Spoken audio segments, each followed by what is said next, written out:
Hello everyone. इस video में मैं पटना के परफेक्शन आईएएस के टेस्ट 10 के इंग्लिश मीडियम के क्वेश्चंस को डिस्कस करने जा रहा हूं। परफेक्शन आईएएस का फुल सिलेबस का ये दूसरा टेस्ट है। आप इस वीडियो को लाइक कीजिए, शेयर कीजिए और यदि इस चैनल को सब्सक्राइब नहीं किए हैं तो प्लीज़ इस चैनल को सब्सक्राइब कीजिए, क्योंकि ये सारे क्वेश्चंस आने वाले बीपीएससी 68th प्रिलिमिनरी एग्जामिनेशन में आप सबको सफल बनाने में बहुत ही ज़्यादा मदद करेंगे। तो चलिए शुरू करते हैं। Question number 1, Which of the following metals was not known during the Indus Valley civilization? Iron. Right option will be D. Iron was not discovered by the Harappan people. Since it was a Bronze Age civilization, it had made many metallurgical advances in copper and bronze, but not in iron. Next question. The word Satyamev Jayate in a state emblem adopted by the government of India have been taken from which Upanishad? Mundakopanishad. Mundakopanishad से लिया गया है। Right option D होगा। सत्यमेव जयते का मतलब होता है सत्य की ही विजय होती है। That means truth alone triumphs. Next question, which of the following Indian literature is the earliest? तो सबसे अर्लीस्ट जो लिटरेचर है इंडियन लिटरेचर वो है ऋग्वेदा। राइट ऑप्शन सी होगा। Next question, which emperor wrote the play Nagananda in Sanskrit language? तो हर्षवर्धन ने लिखा था इसे। राइट ऑप्शन डी होगा। Harshvardhan was the great scholar of Sanskrit and he had written this play. Next question, Buddhism in Nepal was introduced during the reign of Ashoka. Right option will be D. Emperor Ashoka of the Mauryan Empire put up a pillar at Lumbini, the birthplace of the Buddha, in 2nd century BC. After the third Buddhist council, Ashoka sent missionaries to Nepal. It also believed that Ashoka went to Patan and had 4 stupas built there. Next question, the religious movement of Buddhism and Jainism were led by Kshatriya princes. Gautam Buddha and भगवान महावीर ये दोनों ही क्षत्रिय princess थे, क्षत्रिय राजकुमार थे। So right option Kshatriya prince थे, क्षत्रिय राजकुमार। राइट ऑप्शन ए होगा। Next question, who among the following witness the reign of 8 Delhi sultans? Amir Khusro. Right option D होगा। Amir Khusro is regarded as the father of qawwali. He was an Indian musician, scholar and poet. He was an iconic figure in the cultural history of the Indian subcontinent. He is said to have witnessed the reign of 8 Delhi sultans from Ghiyasuddin Balban to sultan Muhammad bin Tughlaq. Next question, the famous Hazara temple of Vijayanagar was built during the reign of Krishnadev Rai. Right option D होगा. Next question, supreme rural officials of land revenue in Sultanate period was Chaudhary. Right option C होगा, Chaudhary. Next question, the first true arc in the Sultanate memorial could be seen in a tomb of Balban. Tomb of Balban. Right option A होगा। Next question, Sheikh Nizamuddin Auliya was the disciple of Baba Farid. Right option D होगा। Next question, which medieval ruler introduced the system of patta and kabuliyat to help the peasants? Sher Shah. Right option will be D. Sher Shah was a medieval ruler who introduced the system of patta and kabuliyat to help the peasants. The peasants were given patta by the central authority in which the share of the government was clearly mentioned. The peasants accepted it through kabuliyat. Next question, which among the following organizations supported Sudhi movement? Arya Samaj. Right option will be D. Sudhi movement was started by the Arya Samaj founded by Swami Dayanand Saraswati in 1875 in Bombay to bring back the people who converted to Islam and Christianity from Hinduism. Next question, the first political organization established in India in 1838 was known as? तो इसका सही answer होगा जमींदारी association. A option सही होगा। The first political organization established in India was known as the Jamindari Association or Landholders Society, established in 1838 in Calcutta. It was the first political organization which introduced organized efforts and constitutional remedies for complaints. Its main purpose was to secure the interest of landlords The founder member were Dwarkanath Tagore and his associate landlords. Next question. The program of Swadeshi and boycott against the partition of Bengal was visualized by Aurobindo Ghosh. Right option B होगा. The Swadeshi movement started with the partition of Bengal by the Viceroy of India, Lord Curzon, in 1905 and continued up to 1911. It was the most successful of the pre-Gandhian movement. Its chief architect was Aurobindo Ghosh. Next question. Who among the following was not present at the founding session of the Indian National Congress? Surendranath Banerjee. Right option C होगा. Indian Association was founded by Surendranath Banerjee and Anand Mohan at Bengal in 1876 to promote youth nationalism. All Indian National Conference was held in December 1883. The second conference was held in Calcutta in December 1885, which was presided over by Surendranath Banerjee. That's why Surendranath Banerjee was not present in the founding session of Indian National Congress. Next question. In which of the following session of the Indian National Congress Bal Gangadhar Tilak had expressed Swaraj is my birthright and I shall have it? 1916 के Lucknow session में. Right option D होगा. Next question. Aurobindo Ghosh was brilliantly defended in the Alipur conspiracy case by Chittaranjan Das. Chittaranjan Das. Right option B होगा. In the Alipur conspiracy case in 1908, 39 persons including Aurobindo Ghosh and his brother Barendra Ghosh were arrested in charge of possessing illegal arms and bombs. In this case, 17 persons were sentenced, but Aurobindo Ghosh was defended and released by Chittaranjan Das successfully. Next question. Hindustan Socialist Republican Association was formed by Chandrasekhar Azad and Bhagat Singh भी उसमें शामिल थे. So right option will be E, more than one. In September 1928, Hindustan Socialist Republican Association, that means HSRA, a revolutionary organization, was established at Firoz Shah Kotla, New Delhi by Chandrasekhar Azad, Bhagat Singh, Sukhdev and others. This organization worked more dangerously from 1928 to 1931. In December 1928, Bhagat Singh, Chandrasekhar Azad and Rajguru killed the police Superintendent Saunders in retaliation to his orders of lathi charge during the procession in opposition to the Simon Commission. The members of Hindustan Socialist Republican Association, Bhagat Singh and Batukeshwar Dutt, also threw a bomb in Central Legislative Assembly on 8th April 1929 when the proceedings were going on for Trade Dispute Bill and Safety Bill. Next question. Which of the following is not true about the Muslim League? The League opposed the Swadeshi movement. ये सही है.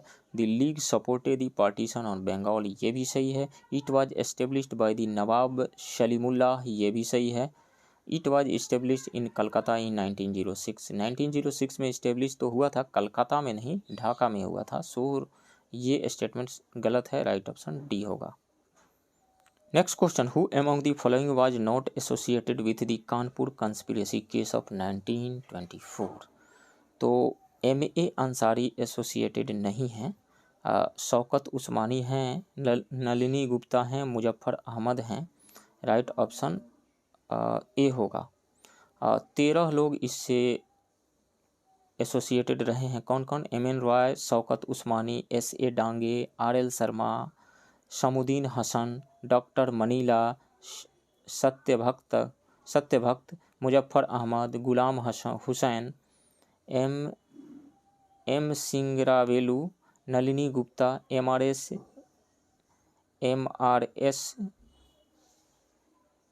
बेलांधून and Sampurnananda. ये 13 लोग इसमें शामिल थे. Next question. Who was the author of the book Sepoy Mutiny 1857? Sepoy Mutiny 1857, a social study and analysis, was written by H.P. Chattopadhyay. Right option D होगा. Next question, which of the following got sentence to be hanged for assassination of British officer in England? तो Madan Lal Dhingra and Udham Singh, right option B होगा। मदन लाल ढींगरा ने 1 जुलाई 1909 को करजन वायली का गोली मार करके हत्या कर दी थी, और सरदार उधम सिंह जो है 19 मार्च 1940 में लंदन में माइकल ओडायर की हत्या कर दी थी। Next question, the Indian council act 1909 was provided for a communal representation, right option C होगा। Next question, who launch the first home rule league movement? तो बाल गंगाधर तिलक ने लॉन्च किया था अप्रैल 1916 में पूना में, अप्रैल 1916 में पूना में, राइट ऑप्शन बी होगा। सरोजनी एनी बेसेंट ने भी लॉन्च किया था, कब? बाद में इन्होंने सितंबर 1916 में मद्रास के निकट अडियार में। तो ये दोनों लोग हैं, लेकिन पहले बाल गंगाधर तिलक जी ने इंट्रोड्यूस किया था। Next question, treaty of Alinagar was signed between which of the following persons? तो ये साइन हुआ था लॉर्ड क्लाइव एंड सिराजुद्दौला के बीच में, लॉर्ड क्लाइव एंड सिराजुद्दौला के बीच में, राइट ऑप्शन सी होगा। एज पर the treaty English was given consent for building fort and trading without paying taxes. Next question, who of the following was the viceroy of India when the communal award was announced? तो communal award को announce किया था British prime minister Ramsay MacDonald ने 16 अगस्त 1932 को, और उस समय India के वायसराय थे lord Willingdon, right option D होगा, lord Willingdon. Next question, who was the first person to call Mahatma Gandhi father of nation? वो थे Subhash Chandra Bose, right option D होगा। 6 जुलाई 1944 को सुभाष चंद्र बोस ने आज़ाद हिंद रेडियो पर रंगून से गांधी जी को संबोधित करते हुए कहा था कि भारत का स्वतंत्रता का अंतिम युद्ध शुरू हो गया है, हमारे राष्ट्रपिता, फादर ऑफ नेशन, भारत की मुक्ति के इस पवित्र युद्ध में हम आपका आशीर्वाद और शुभकामनाएं चाहते हैं।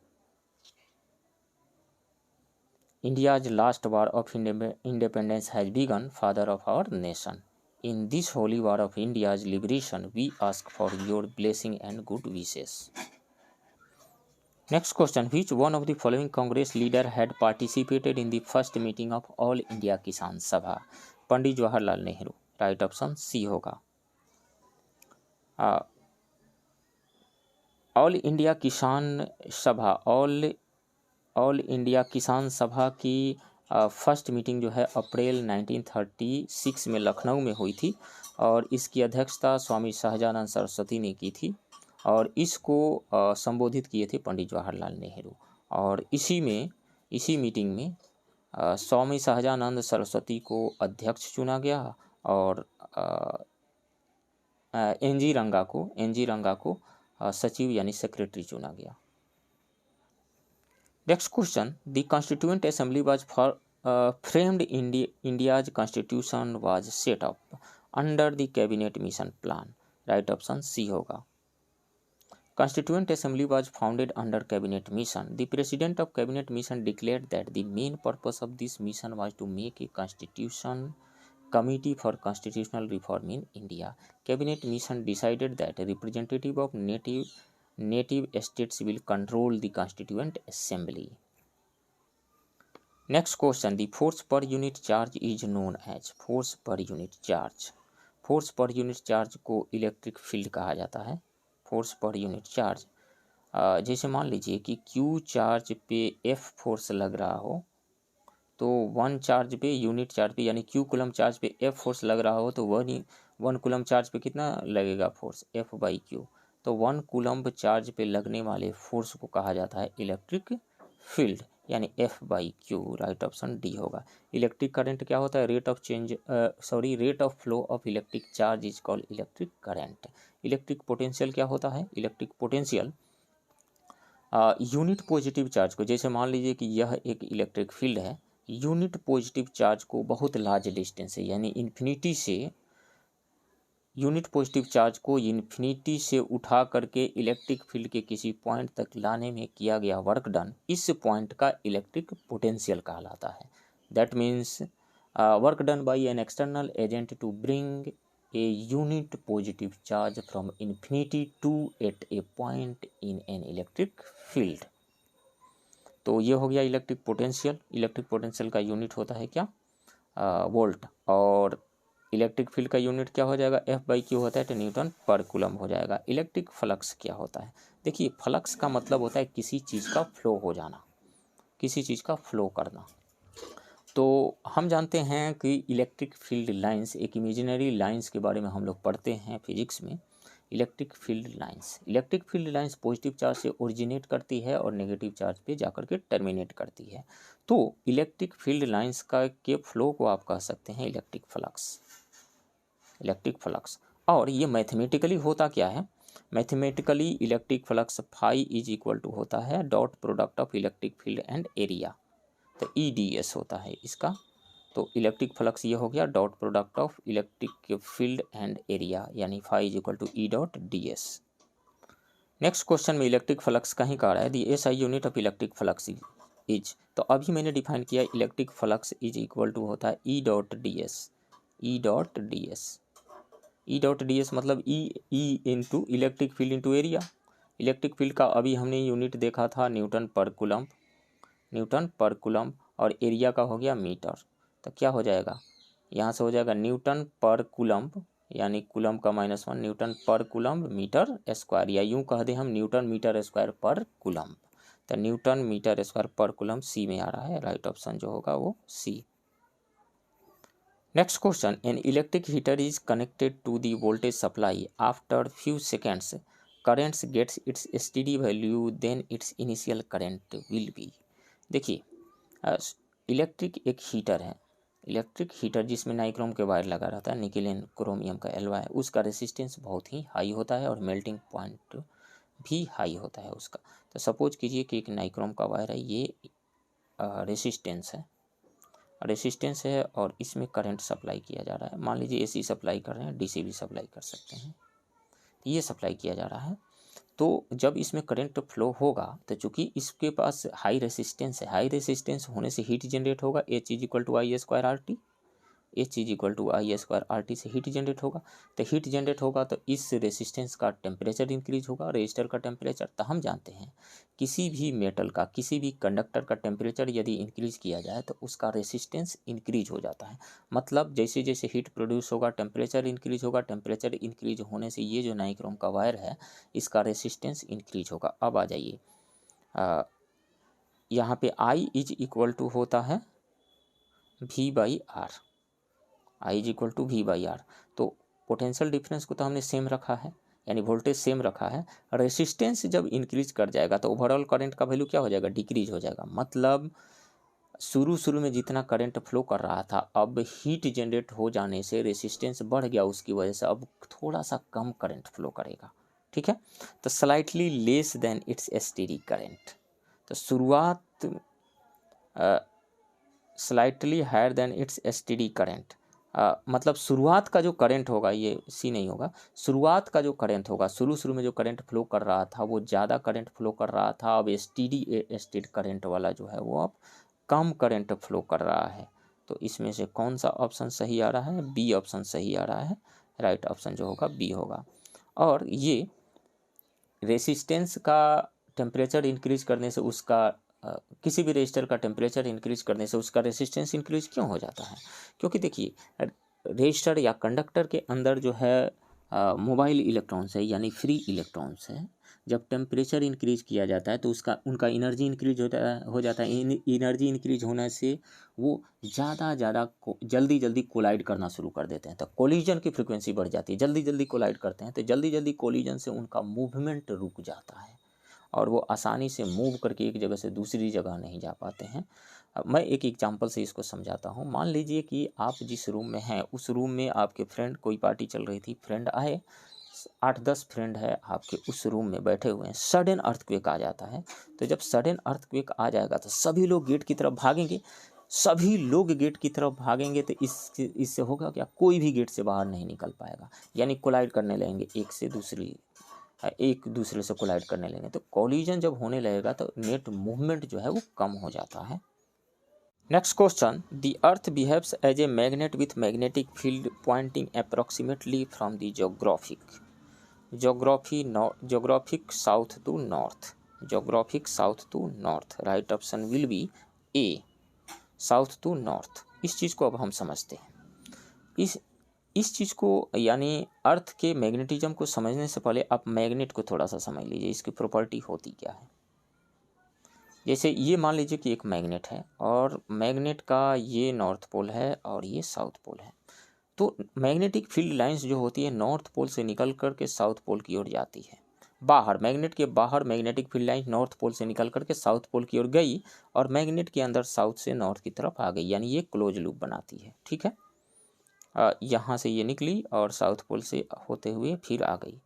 उसी तरीक़े से इधर से निकली नॉर्थ पोल से साउथ पोल की ओर। बाहर मैग्नेट के बाहर डायरेक्शन जो है नॉर्थ से साउथ की ओर है और मैग्नेट के अंदर साउथ से नॉर्थ की ओर है। ये पैटर्न होता है मैग्नेटिक फील्ड लाइंस का ये मैग्नेट के केस में। अब एक एग्जांपल ले लीजिए आप अर्थ का। जैसे सपोज कीजिए कि ये अर्थ है,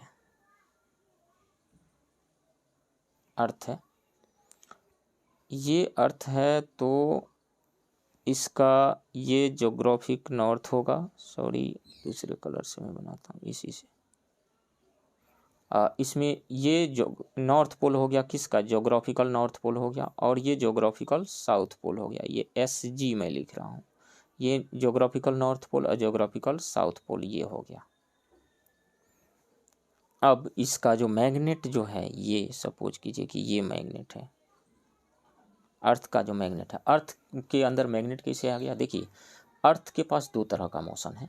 एक तो अर्थ इटसेल्फ अपने एक्सिस के अराउंड रोटेट कर रही है और दूसरा सन के अराउंड रिवॉल्व कर रही है। अब देखिए, जैसे जैसे अर्थ क्रस्ट के अंदर जाते हैं टेम्परेचर इंक्रीज करते चला जाता है। टेम्परेचर इंक्रीज करने से होता क्या है कि मेटल्स जितने भी मोल्टन स्टेट में होते हैं और उसमें से बहुत सारे आयनाइज भी हो जाते हैं। तो आयनाइज जब हो जाते हैं या मोल्टन स्टेट में हैं तो उसमें इलेक्ट्रॉन है। इलेक्ट्रॉन भी तो अर्थ के साथ रोटेट कर रहा है और रिवोल्यूशन मोशन है उसके तरफ। तो अर्थ रोटेट करती है, रिवॉल्व करती है, तो उसके साथ में जो चार्ज हैं इलेक्ट्रॉन्स है वो भी रिवॉल्व करते हैं, रोटेट करते हैं। तो जब कोई भी चार्ज पार्टिकल मोशन में आता है तो अपनी चारों तरफ वो मैग्नेटिक फील्ड जनरेट करता है। उसी की वजह से अर्थ के अंदर मैग्नेटिज्म आ जाता है। अब देखिए, अर्थ के अंदर जो मैग्नेटिज्म है इसका, अर्थ के अंदर जो मैग्नेटिज्म है इसका, यहाँ से मैग्नेटिक फील्ड लाइंस जो है यहाँ से निकलती है, यहाँ से इस नीचे से निकल कर के ऊपर की ओर जा कर के मिल जाती है। नीचे से निकली, ऊपर की ओर जा कर के मिल गई और अंदर ही अंदर फिर नीचे आ गई। तो नीचे से निकल कर के ऊपर की ओर गई, नीचे से निकल करके ऊपर की ओर गई। तो अब देखिए, ये ऊपर वाला है यानी नॉर्थ डायरेक्शन में जो पोल है वो किसके, साउथ पोल के जैसा बिहेव कर रहा है ना, और जो साउथ में है वो नॉर्थ पोल के जैसा बिहेव कर रहा है, क्योंकि नॉर्थ पोल से मैग्नेटिक फील्ड लाइंस निकल रही है। तो अर्थ के मैग्नेटिज्म का जो साउथ पोल होता है वो जोग्राफिकल नॉर्थ जिधर होता है उस साइड में होता है। तो अर्थ के मैग्नेटिज्म का जो क्या बोलते हैं, साउथ पोल जो होगा, यानी अर्थ के मैग्नेटिज्म का साउथ पोल SM कह दीजिए, वो नॉर्थ डायरेक्शन में होगा। और यहाँ पे जो होगा ये होगा नॉर्थ पोल किसका, मैग्नेटिज्म का। तो अर्थ के मैग्नेटिज्म का साउथ पोल नॉर्थ डायरेक्शन में होता है और अर्थ के मैग्नेटिज्म का नॉर्थ पोल साउथ डायरेक्शन में होता है। इस कारण से ये कहा जा रहा है कि south to north, right option A होगा।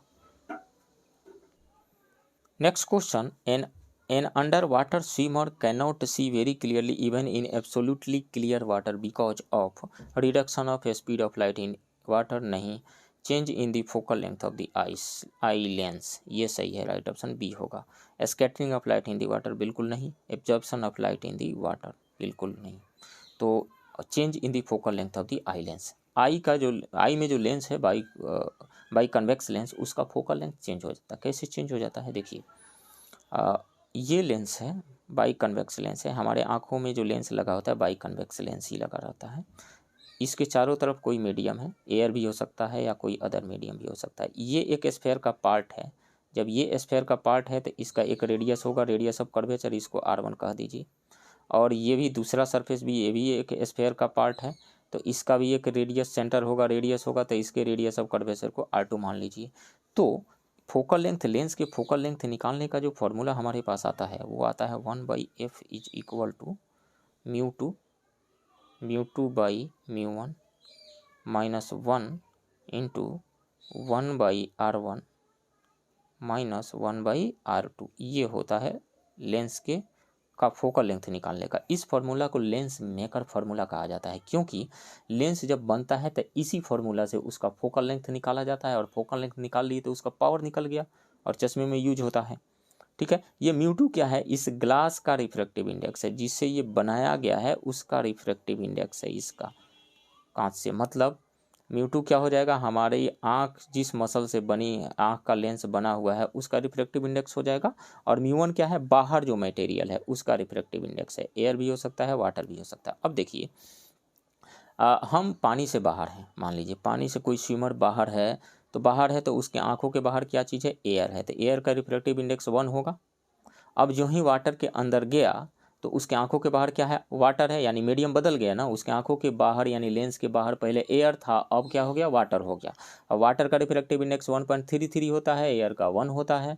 तो रिफ्रैक्टिव इंडेक्स चेंज हो जाने से उसके आँख में जो लेंस है उसका फोकल लेंथ चेंज हो गया। तो फोकल लेंथ चेंज होने से मतलब अब जो उसकी आंखें पहले थी वो आंखें बदल गई ना, तो आँख ही बदल गई, इस कारण से वो क्लियरली देख नहीं पाता है। फोकल लेंथ चेंज हो जाने की वजह से वो चीज़ों को देख नहीं पाता है साफ पानी में भी। Next question, in an earthen pitcher the water remains cold due to the process of evaporation.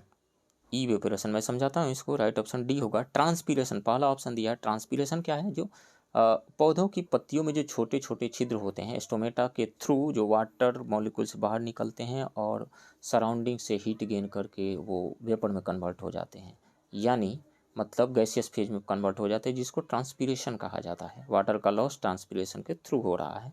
Sublimation क्या होता है, किसी भी सॉलिड का डायरेक्ट लिक्विड में कन्वर्ट, सॉलिड से डायरेक्ट गैस में कन्वर्जन, सॉलिड से डायरेक्टली गैस में कन्वर्जन जो है सब्लिमेशन कहलाता है। जैसे कैम्फर, कपूर को आप जलाइए, पूजा करने में जो यूज होता है, कैम्फर को आप जलाते हैं तो वो सॉलिड से डायरेक्टली गैस में कन्वर्ट हो जाता है, इसको कहा जाता है सब्लिमेशन। सब्लिमेशन का उल्टा को डिपोजिशन कहा जाता है। मतलब कोई गैस डायरेक्टली सॉलिड में आ जाए तो उसको डिपोजिशन कहा जाता है, जैसे सॉलिड कार्बन डाइऑक्साइड, जिसको ड्राई आइस भी कहा जाता है। कंडेंसेशन क्या होता है, गैसियस फेज से लिक्विड फेज में कन्वर्ट हो जाना कंडेंसेशन कहलाता है। जैसे वाटर का वेपर से लिक्विड में बदल जाना कंडेंसेशन कहलाता है। इवेपोरेशन क्या होता है, below boiling temperature, boiling point से कम टेम्परेचर पर सराउंडिंग से जो वाटर मॉलिक्यूल हीट गेन करके गैसियस फेज में कन्वर्ट हो जाते हैं, इसी को इवेपोरेशन कहा जाता है।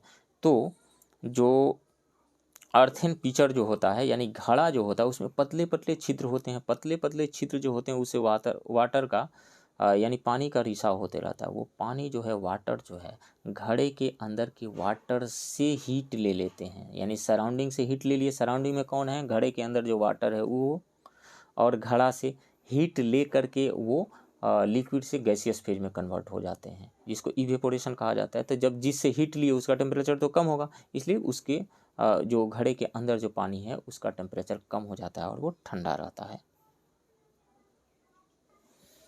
Next question, which of the following is are the examples of chemical change. तो केमिकल चेंज क्या होता है, केमिकल रिएक्शन के बाद होता है।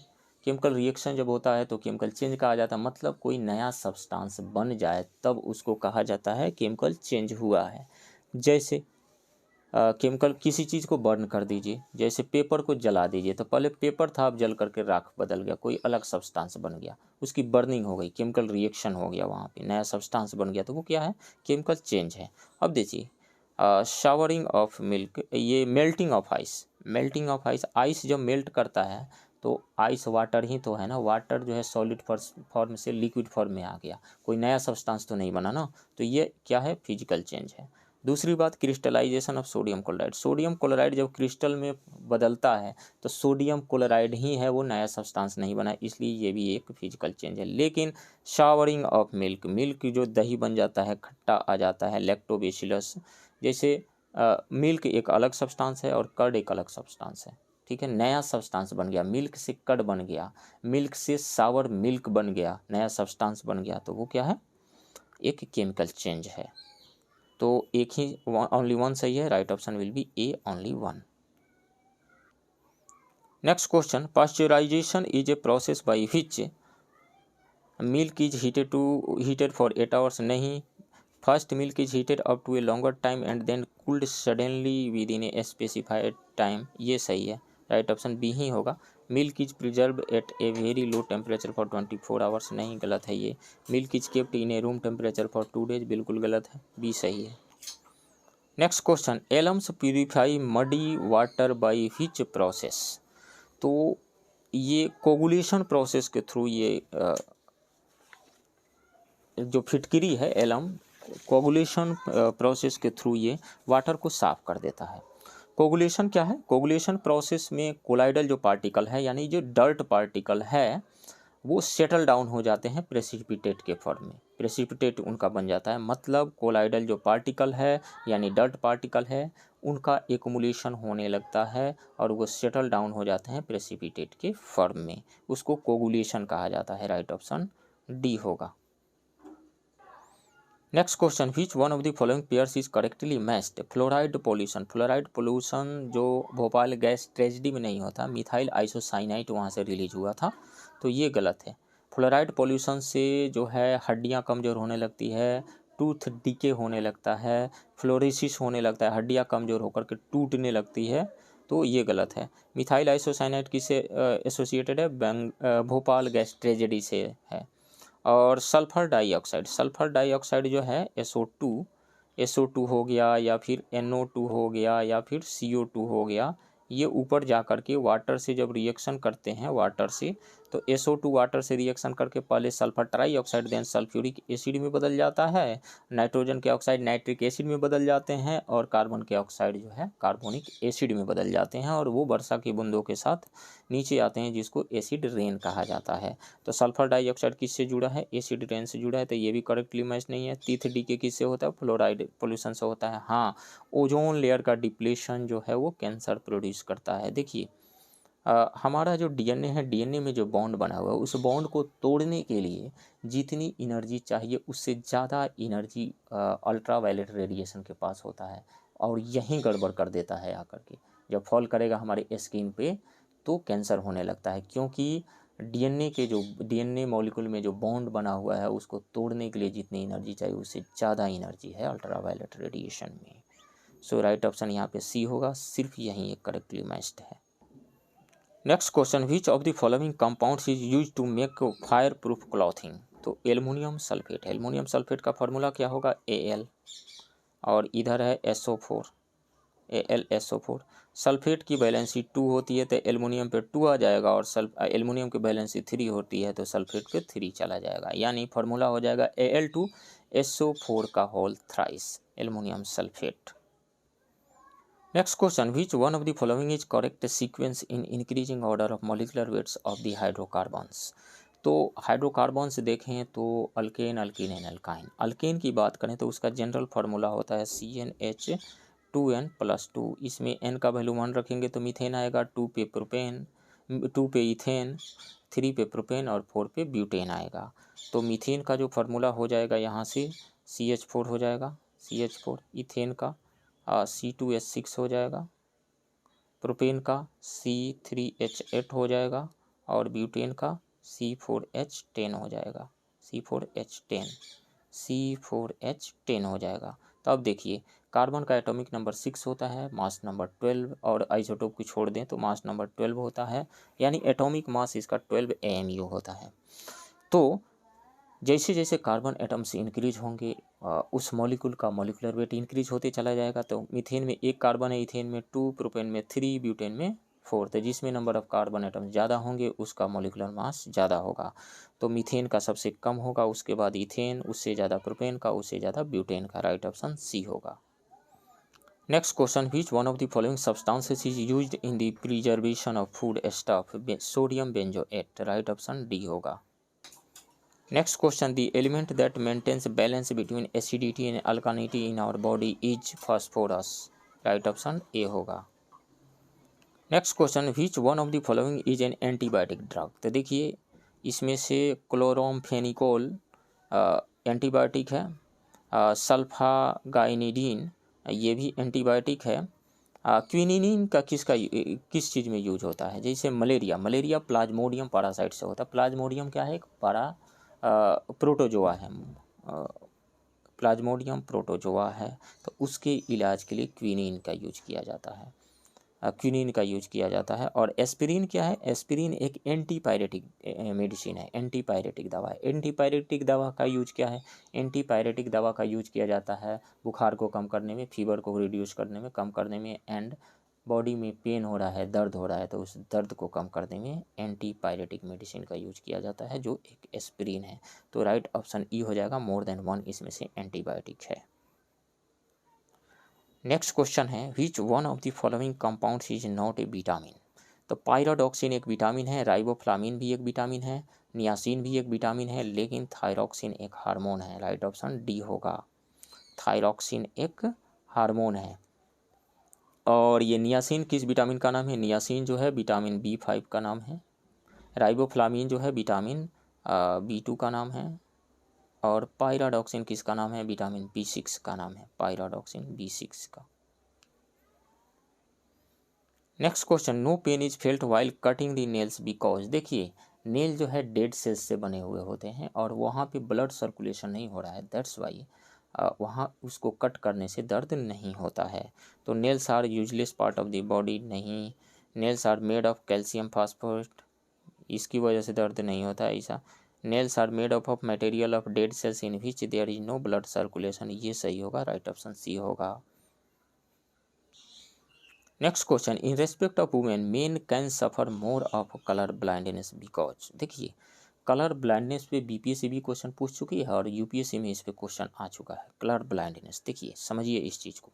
कलर ब्लाइंडनेस में एक मदर अपने मैके से लेकर के इस बीमारी को आती है, यानी ये एक जेनेटिक डिसऑर्डर है, और अपने बेटे में ट्रांसफ़र कर देती है, अपने बेटी में ट्रांसफ़र नहीं करती। तो बेटी को क्यों नहीं दिया इसने, तो जैसे मेन में जो होता है XY क्रोमोजोम होता है और फीमेल में XX क्रोमोजोम होता है, तो फीमेल में 2 XX क्रोमोजोम है।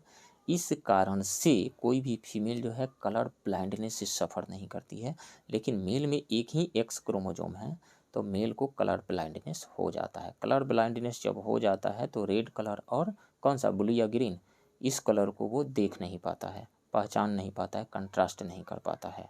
तो कौन सा रिस्पॉन्सिबल है, X chromosome, they have only 1 X chromosome, right option B होगा। Next question, the blue baby pollution disease is due to the excessive presence of which of the following in drinking water. तो nitrate यदि drinking water में present है तो बच्चे यदि उसका use कर रहे हैं, पी रहे हैं, तो उनके इंटेस्टाइन में जा कर के, आंत में जा कर के ये नाइट्राइट में बदल जाता है, और नाइट्राइट जो है वो कार्बोक्सी हीमोग्लोबिन से कनेक्ट होकर के, कांटेक्ट में आकर के, कार्बोक्सी ग्लोबिन नहीं, ऑक्सी हीमोग्लोबिन से मिल करके वो बना लेता है मेथेमोग्लोबिन बना लेता है, और ये फिर ऑक्सीजन को कैरी करने से बंद कर देता है, ऑक्सीजन को कैरी करने से बंद कर देता है। तो यानी ऑक्सीजन के ब्लड के ऑक्सीजन कैरिंग कैपेसिटी को ये रिड्यूस कर देता है, और इस कारण से ब्लू कलर्स आने लगते हैं, ब्लू कलर्स, जिसको ब्लू बेबी सिंड्रोम कहा जाता है। तो राइट ऑप्शन यहाँ पे डी हो जाएगा। आर्सेनिक यदि प्रेजेंट है वाटर में तो उससे कैंसर होता है, हार्ट रिलेटेड डिजीजेज होती है। फ्लोराइड है तो फ्लोरोसिस होता है, जैसे टूथ डीके होने लगता है, हड्डियाँ कमज़ोर होकर के टूटने लगती है। Next question, which of the following types of light are strongly absorbed by plants. तो देखिए जो क्लोरोफिल पिगमेंट है, जो कलर इस क्लोरोफिल पिगमेंट को ज़्यादा एक्साइट कर देगा, उस केस में फोटोसिंथेसिस का रेट हाई रहेगा, और जिस कलर के लिए फोटोसिंथेसिस का रेट हाई होगा, पौधे जो हैं, प्लांट्स जो है, उसी को ज़्यादा ऑब्जर्व करेंगे। तो रेड कलर के केस में ऐसा होता है कि फोटोसिंथेसिस का रेट हाई रहता है। तो फोटोसिंथेसिस रेड तो आएगा, तो इसमें रेड आ रहा है, या तो बी ऑप्शन में चले जाइए, या फिर रेड सिर्फ लेना है तो ई ऑप्शन में चले जाइए आप। Next question, which of the following is an abiotic component of environment. Non green plants ये भी तो बायोटिक ही हैं, डिकम्पोजर्स ये भी बायोटिक कंपोनेंट है, ग्रीन प्लांट्स ये भी बायोटिक कंपोनेंट है, लेकिन ग्रेविटी जो है ए बायोटिक कंपोनेंट है। सो राइट ऑप्शन सी हो जाएगा। Next question, which part of the brain plays an important role in motor control? Cerebellum होता है, ये जो है कंट्रोल करता है, बैलेंस को बना करके रखता है सेरिबेलम। राइट ऑप्शन बी होगा। Next question, which of the following pairs is not correctly matched? Vitamin B क्या पाया जाता है कॉड लिवर ऑयल में? कॉड लिवर ऑयल जो है कॉड फिश के लीवर से प्राप्त किया जाता है और उसमें विटामिन B2 नहीं होता है, उसमें ओमेगा 3 फैटी एसिड होता है, विटामिन ए होता है और विटामिन डी होता है। तो ये करेक्टली मैच्ड नहीं है। राइट ऑप्शन यही होगा। विटामिन के अल्फा जो प्लांट्स होते हैं उसमें विटामिन के पाया जाता है, ये सही है। व्हीट जर्म ऑयल में विटामिन ई पाया जाता है, ये भी सही है। विटामिन ई जो है ड्राई फ्रूट्स वगैरह में पाया जाता है। विटामिन B6 जो है राइस ब्रान में पाया जाता है, ये भी सही है। ये जो है वो सही करेक्टली मैच्ड नहीं है। Next question, which of the following is absent on blood? तो प्लाज्मा तो होता है, फॉर्म्ड एलिमेंट्स ये भी होते हैं, फ्लूइड मैट्रिक्स ये भी होता है, लेकिन फाइब्रोब्लास्ट नहीं होता है। Fibroblasts are special cells which are responsible for the formation of fibers in the areolar tissue, which is a type of connective tissue. Next question, the incomplete breakdown of sugar in anaerobic respiration results in the formation of। तो इसको समझने के लिए glucose ले लीजिए आप। Glucose में 3 pathway NCERT में दिखाया गया है। यदि ऑक्सीजन नहीं है इसको एनारोबिक रेस्पिरेशन कहा जाता है, ऑक्सीजन है ही नहीं। तो ऑक्सीजन जब नहीं है, दूसरा केस क्या हो जाएगा? ऑक्सीजन कम है, लैक ऑफ ऑक्सीजन, कम है थोड़ा सा ऑक्सीजन। तीसरा केस क्या हो जाएगा? ऑक्सीजन पूरे है, पर्याप्त मात्रा में ऑक्सीजन है, O2 है। कहाँ? ये माइटोकॉन्ड्रिया में। ऑक्सीजन नहीं है कहाँ? ईस्ट के केस में। ईस्ट जो फर्मेंटेशन करता है उस केस की मैं बात कर रहा हूँ। और कम है, लैक है ऑक्सीजन का, कहाँ भी? मसल्स में। तो ये तीनों जगह देखिए क्या बनता है। ईस्ट के केस में जब ग्लूकोज का वो फर्मेंटेशन करता है in the absence of oxygen, तो वो बन जाता है इथेनॉल, यानी C2H5OH बन जाता है और CO2 बन जाता है, CO2।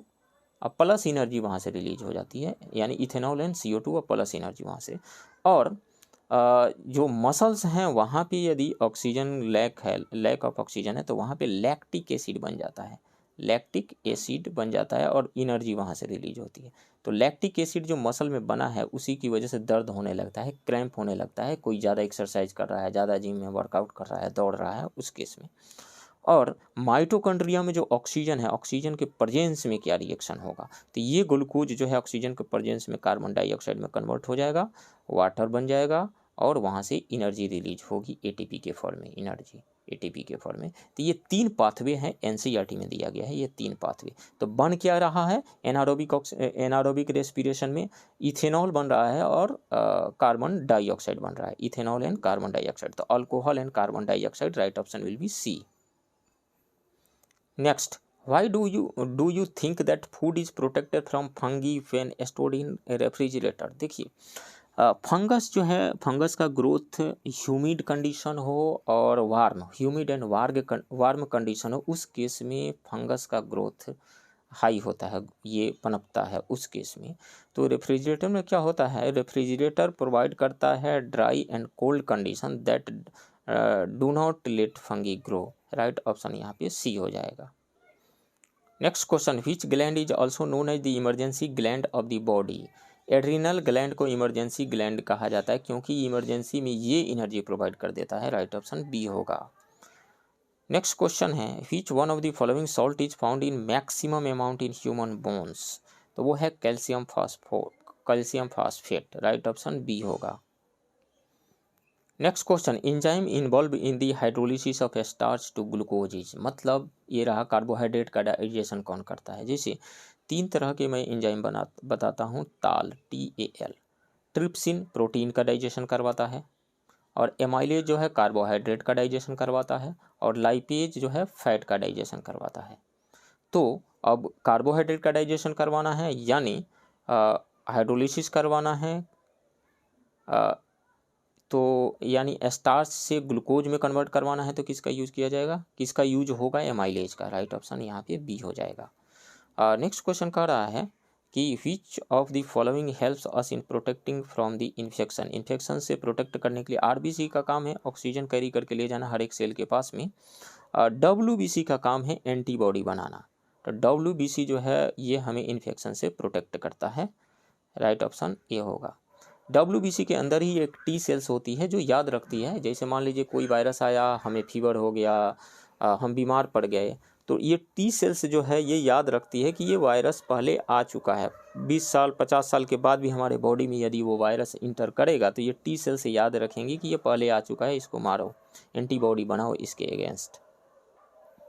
Next question, in which city prime minister inaugurated the Kalam नो कार्निवाल बुक फेयर, अहमदाबाद में उन्होंने इनॉग्रेट किया था, राइट ऑप्शन सी होगा। Next question, Nikshay 2.0 portal which was launched recently is associated with which disease. देखिए निक्षय है, क्षय रोग का मतलब टीबी होता है, ट्यूबरकुलोसिस, तो ये ट्यूबरकुलोसिस से रिलेटेड है, राइट ऑप्शन यहाँ पे डी हो जाएगा। Next question, which ministry organise EU India green hydrogen forum, तो वो ministry of new and renewable energy, right option A होगा। The first EU India Green Hydrogen Forum was organized jointly by the delegation of the European Union and the Ministry of New and Renewable Energy. Next question, Raman Magsaysay Awards are associated with which field, तो ये journalism and social service दोनों ही से associated है, right option E हो जाएगा, more than one. तो ये journalism और सोशल सर्विस के दोनों ही के क्षेत्र में दिया जाता है। जैसे रवीश कुमार को मिला था तो वो पत्रकारिता से जुड़े हुए हैं, आई थिंक पिछले साल मिला हुआ था या उसके पिछले, तो ये दोनों ही से जुड़ा हुआ है।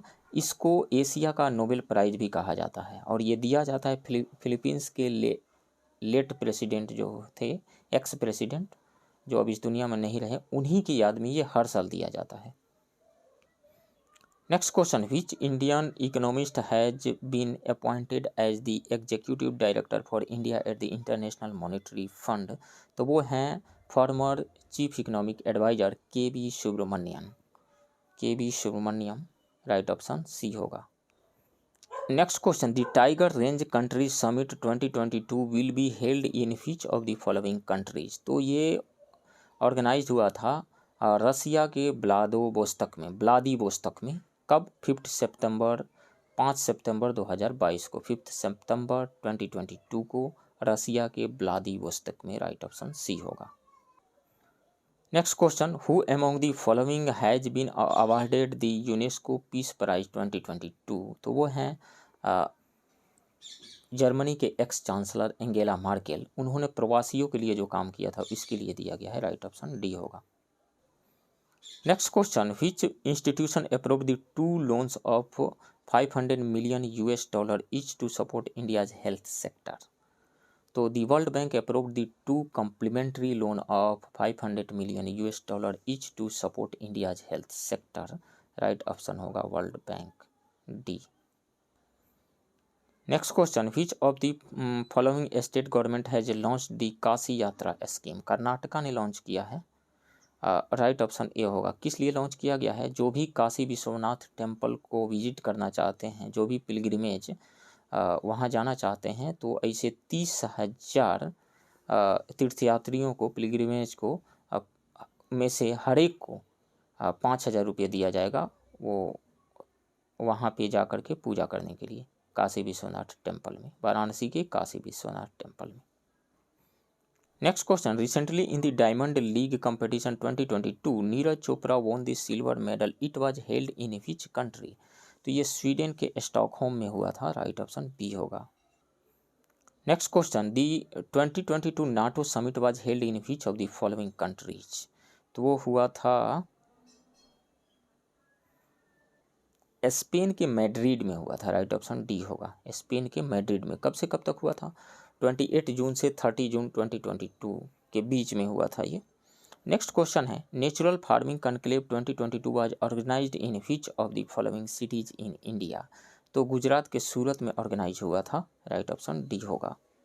इस ऑर्गेनाइजेशन जो ये कनक्लेव ऑर्गेनाइज हुआ था, इसको प्राइम मिनिस्टर ने वीडियो कॉन्फ्रेंसिंग के थ्रू संबोधित किया था और इसका मकसद क्या था, इस कॉन्क्लेव में इस बात पर चर्चा हुई कि कृषि यानी एग्रीकल्चर और फार्मर वेलफेयर को बढ़ावा देने के लिए जो नेचुरल फार्मिंग से कैसे लाभ उठाया जाए, नेचुरल फार्मिंग से कैसे लाभ उठाया जाए ताकि फार्मर का वेलफेयर, अधिक से अधिक फार्मर का वेलफेयर हो।